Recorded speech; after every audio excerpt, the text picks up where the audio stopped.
So there have been some really, when I started out, my first independent location, my first location I bought in, it was a partnership. Within 6 months, we decided to move our location to a more populated area.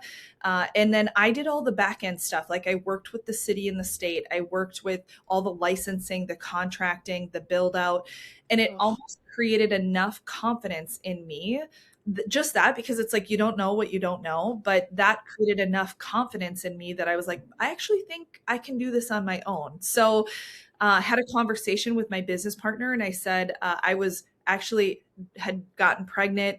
We went the day that we went live at that location that we were building out. The day we went live, I went into labor. So Wow. it was the night before we were putting finishing touches on the building. I was putting like posters up and things like that. And I was having labor having contractions in labor. And I was like, I think I need to go home. I'm not feeling well. And then on my way home, I was like, oh no, I'm actually in labor. So I ended up going to the hospital, and he was born the next day, which was our go live date. So that was kind of funny. We had done all the work prepping so that I would be on maternity leave and knowing that. And so here I was the first 2 months, 6 weeks ish, about as we opened this new location at home. And I was sitting at home and something was stirring in me where I was like, I actually think I could do this independently. I think that I can branch out and take the risk to do it by myself. And what was great about that, I had no money. So like really, I actually shouldn't have been taking a risk. Like I shouldn't have. I had $4,000 from a tax refund that year. And I said, you know what? I looked at my husband and I said, I believe enough in myself and in this opportunity that I just ask that you allow me to take this $4,000 invested in myself by going and opening a new location.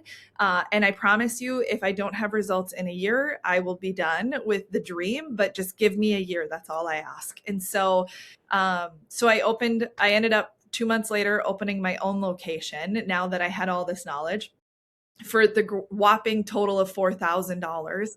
And like some of the pictures, actually, I just had some show up on my time hop on Facebook, are like the That's most awesome. humbling pictures. Like it really looks like a Mexican restaurant. I had all of the bright colors that like look like Easter egg threw up on the wall. I had like the paint chalkboard where I like did chalkboard for everything, like all my writing, because I didn't have money to buy signs. And so, but it was just like such humble beginnings, even I had like NSF stainless steel tables, which was like my counter where I served a customer. But I remember with my first 30 days of profit, I was like, okay, first thing being built is a counter. So like we're legit. And so then had somebody come in and build a counter, and it really actually just transpired from there. Yeah, it was great. So in that, it was in the most humble beginnings where I was able to just grow like crazy. I call it ignorance on fire a little bit. I didn't really know like what it was that what I was doing, but I was like, I had almost this yes mentality. Like I'm gonna do it, I'm gonna rock it. Joined chamber, joined a biz to biz, like did all these things to really branch out. But with that, in a 2 year span in that location by myself, I had expanded 3 more locations just off that one.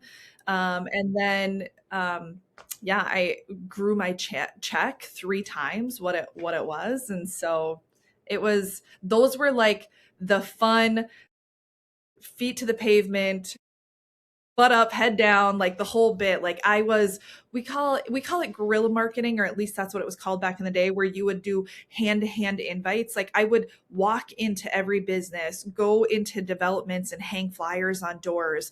And so that was really how I like got the word out, was this hand to hand guerrilla marketing where I was introducing myself to everybody.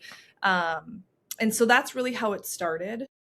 And I think maybe to just kind of like transpire, how did I get here? So I ended up having one of my business mentors, actually two of them, had reached out to me and said they're doing this model in California. It's this hub concept where instead of all of these different locations, there's one central location where the community comes to, and it's called a hub location. And they're doing it in California, where these bigger leaders are all under one roof and really Wow. having a lot of success. And so they had called me and said, we'd really like you to pioneer it in Minnesota. And I said, it was funny because was having so much success in the location that I was at. I was actually just starting the build out process of another location. So it was some brothers that had come to me and they had said, we want to buy this building. Would you potentially be a tenant? We didn't have anything in writing in contract. I said, yeah, you buy that building, count me in, I'll take that space. And so they had just come to me and they were asking about where I might need electrical, where I might need stuff like that. Again, no contract in hand, but I still was like, man, I had made this commitment. I need to honor that. But I kept getting asked and kept getting, having these different opportunities pop up. And I always think everything happens for a reason. So around this time, I also ended up getting into a car accident. I was on my way home from work, and an older lady had pulled out in front of me. I had the right of way. I was going about 50 miles, and she pulled out in front of me at stop signs. So I'd slammed on the brakes to lower the impact. And while I had done that, it was a front end on my end. I T-boned her. My Because my foot was on the brake, I ended up having a lower disc slip and herniate my sciatica pretty severely. Uh, and so had never had back pain, had never had never broke a bone, never anything like that. But in a matter of seconds and minutes, my whole world had changed. So I went from thriving, business growing like crazy, to all of a sudden I would be in my store and I would have to sit down by noon. Like I was in so much pain. It was crazy. I would do yoga in the morning and yoga in the afternoon, really from a pain management standpoint, like to make it home, because I had about a 45-minute drive home from my store to the home. And so anyways, they told me, they're like, after 2 months, while all of this was going on, they said, you're going to need to have back surgery and you're going to need to have 6 weeks of recovery.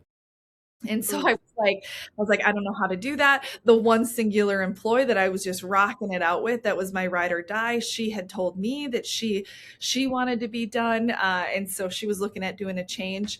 Long story short, she ended up opening a location herself. So that was, Yay. but here I was, where I was like, okay, I could either take this path, go do this hub concept, take the 6 weeks that I need, or continue to try and just manage and more of a survival than thriving. Oh, So, yeah. so these was one of the, I always say, like, there's like a fork in the road. You have decisions to make, and there's pivotal moments within your business, within life. And this was one of those for me. Yeah. So yeah, so I ended up deciding to close that location, take a leap of faith, do the hubbing location, which was about an hour away from me. Still an hour drive from home, just the other direction. Ended up having the surgery. Woke up pain free, and yeah. So That's just incredible.